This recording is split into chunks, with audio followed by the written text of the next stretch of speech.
আসসালামু আলাইকুম দর্শক, ঢাকা বিশ্ববিদ্যালয়ে আলোচিত তোফাজ্জল হত্যা একটি আসলে একটা নরকীয় ঘটনা।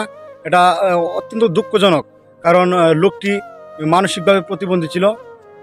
তার বাবা নাই, মাও নেই, এবং তার একটা ভাই ছিল, তার ভাইও নেই। তার ভাই ক্যান্সার আক্রান্ত হয়ে 2023 সালে তিনি মৃত্যুবরণ করেন। তো অনেক একজন প্রতিবন্ধীর সাথে এরকম ছাত্ররা এরকম আচরণ করতে পারে, জাতি কখনো এরকম আশা করে না।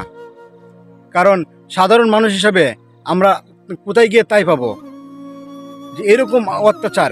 তাকে মৃত্যুর আগে তাকে খাবার খাওয়ানো হয়েছে। একজন মানসিক প্রতিবন্ধীকে খাবার খাওয়ানোর পরে আবার পিটিয়ে হত্যা করা। আমরা কোন দেশে বসবাস করি? আসলে নিজেকে খুব লজ্জা করতেছে, নিজের প্রতি ঘৃণা হয় যে আমরা কোন দেশে বসবাস করি। দর্শক, আমরা আসলেই এরকম একটা প্রত্যাশা করি যে যারা এই হত্যাকাণ্ডের সাথে জড়িত তাদেরকে দৃষ্টান্তমূলক শাস্তি, সর্বোচ্চ শাস্তি, ফাঁসি, এবং এরকম ঘটনা যাতে আর কোনো ব্যক্তি সাহস না পায় বাংলার মাটিতে। ধন্যবাদ।